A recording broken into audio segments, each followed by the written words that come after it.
Wanting signs from loved ones in the afterlife and wondering why you're not getting any? This video is for you. Stick around till the end because I'm going to give you a tip, a tried and true tip to start receiving your signs from your loved ones, humans or pets on the other side. Are you one of those people who have heard miraculous sign stories from others around you? People who feel like they have a constantly tethered connection to their loved one in the afterlife and they're receiving signs from them regularly. Meanwhile, you're over here feeling like I get nothing. I get nothing from my loved one. Why can I not receive just a single sign? I want just a single sign, just one time, and I can't even get that. I hear this from people occasionally, and it's so unfortunate that I hear this because it does not need to be this way. First of all, if you are wanting signs from your loved ones on the other side, but you are not receiving them, the biggest thing that I can tell you is that this might be a little hard to hear. You are not looking for them. You are not looking for the signs. And I'm sure that you are very tempted to click off of this video. You are very tempted to shake your phone and say, Mary, yes, I am. Yes, I am. Or else I wouldn't be feeling like I'm not getting the signs. But hear me out here. You are not looking for the signs either in the right place with your eyes wide open enough, or you are not connecting the right dots. Signs are not always going to be as straightforward as seeing a cardinal outside of your window. Some loved ones may choose that route. Some loved ones may leave you a penny on your kitchen floor, and others might not. Some loved ones get really, really deep and layered with their signs, and you need to have an analytical mind and connect those dots. Some loved ones require you to shift your expectations off of what you think you would do if you were the dead one, and you were the one giving the sign, and you need your expectations to be completely wide open, meaning no expectations whatsoever, and whatever comes to you, comes to you. What some of you are doing is you're looking in certain spots and you're missing what's over here because you're looking over there. What others of you are doing is you're going through your life with a busy mind and you're going through your day-to-day activities, your day-to-day, cycles of life, and you're not really seeing what's in front of you and you're missing what's in front of you. And how that happens is oftentimes some of the coolest signs require you to put A and B together in order to recognize that the sign is there. For example, you might have had a dream 3 days ago, and then a sign comes into your existence and you are required to connect the dream to the sign. Or you might have seen something on TV about for example, maybe about a marriage, about a husband and a wife, and then something comes into your existence that directly relates to what you saw on TV, and that becomes your sign.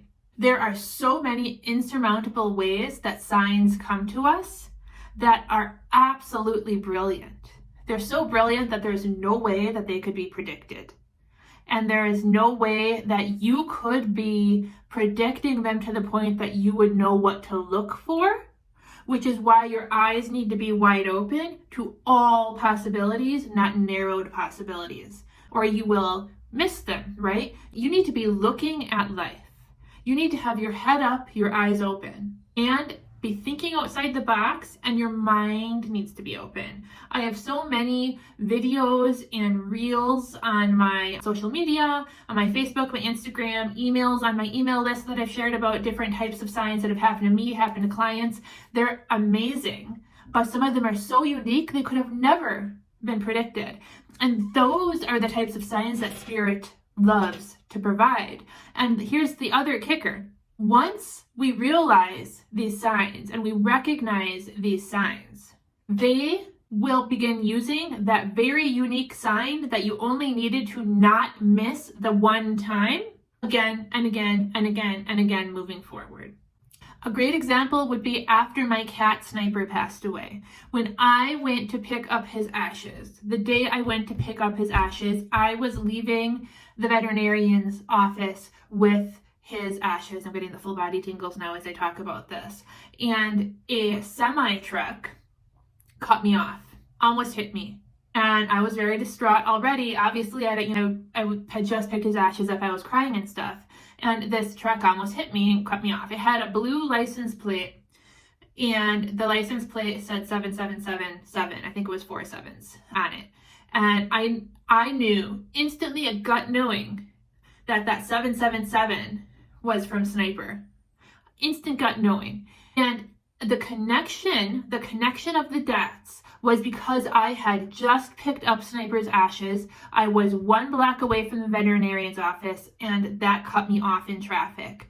I acknowledged that, and now it's been a couple of years since he passed. He passed in 2021. He uses 777 with me all the time. That is his repetitive sign and symbol with me. If I had not been open to seeing that and connected those dots, he would not use that with me. He would not have continued using that with me. But my mind had to be open to that possibility to connect the dots. That is what I'm getting at with connecting dots, thinking outside the box. And this brings me to my second point, trusting. When we're not seeing signs, if we want to begin to see signs, we need to trust. We need to trust that there is no such thing as coincidences. Now, in that circumstance, with being cut off by the truck, I could have, in my human mind, thought, what the hell is this? Why is this guy cutting me off? I could have reacted with rage. I could have reacted with nothing. I could have thought it was just some random act of rudeness, right?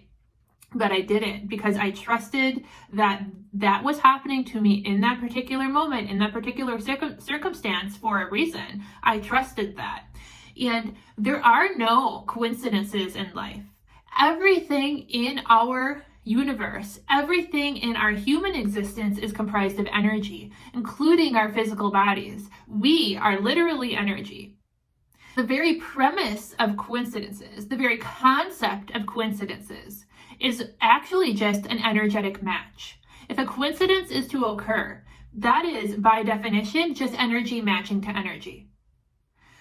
To think that something coming into your path that could be a sign is just a coincidence, that is really robbing yourself of that sign, because how signs occur from the other side is through energy. Your loved one is now energy. Your loved one is a soul. Your loved one is pure soul consciousness energy. They provide you with signs through energy. And coincidences happen through energy matching, through energy aligning with itself.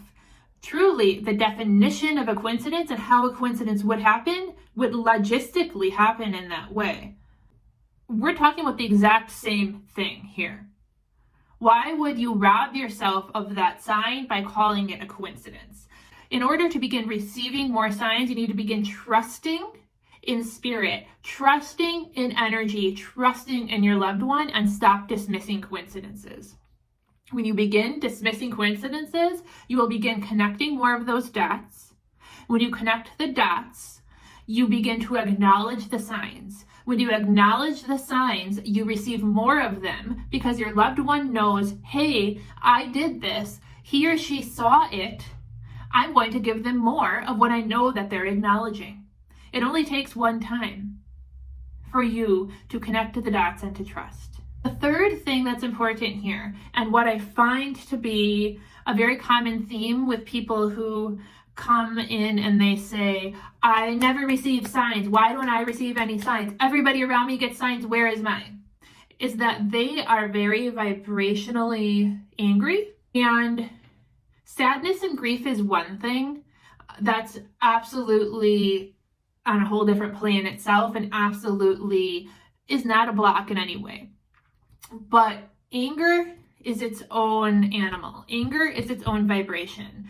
Anger is a wall. It acts as a wall. And it could be that it's not necessarily a vibrational wall to receiving signs, but more so it acts as a wall in terms of you not looking, you not being open consciously to seeing, or it could be both.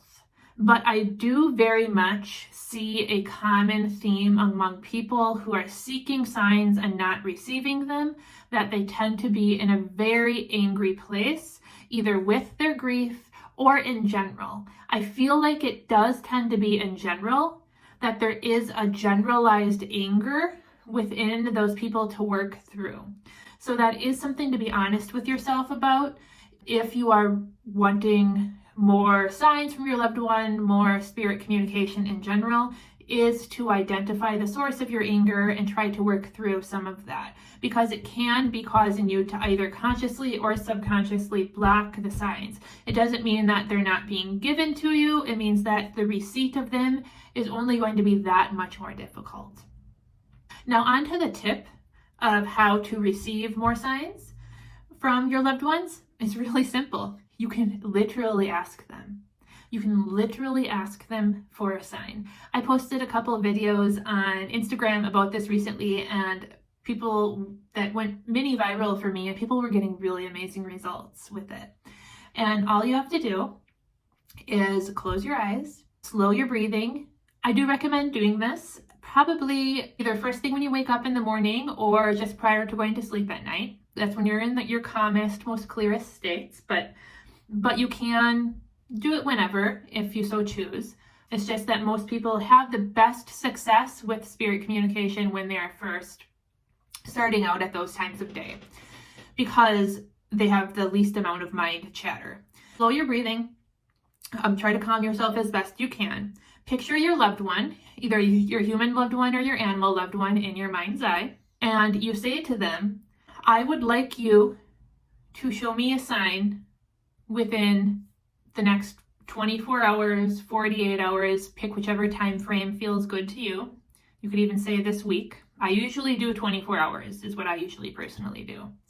And then you can either choose the sign yourself that you would like to see, and you can say to them, I would like you to show me the sign of and choose it yourself and tell them, or you can ask them to show you what they would like to use as a sign.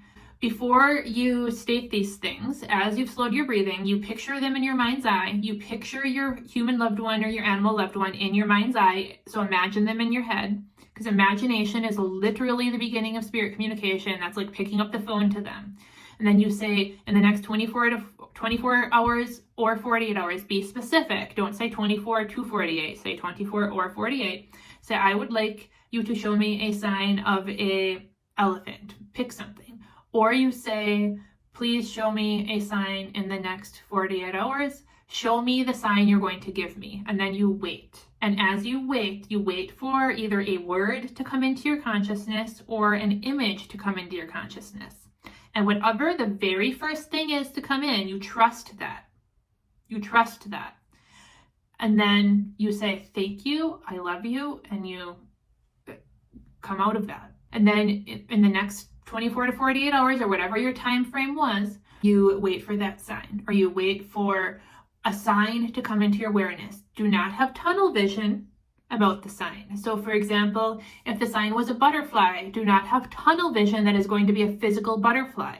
Be open to butterflies in all forms. It could be a butterfly on a poster or a butterfly in some other form. Be open to all forms. So again, go back through the advice given in this video and do not have tunnel vision. And if they showed you something, say you allowed them to choose the sign, and they showed you something that was kind of abstract, you're not really sure what it meant, it will make sense later. Don't try to interpret it too hard and think that you know exactly what it means. You can kind of lean into it and try to feel into what it means, but do not stay married to that definition. It will make sense once you receive the sign. I just say that you can allow them to choose it because sometimes they are super clear with what it's going to be. Other times they're more metaphorical with it.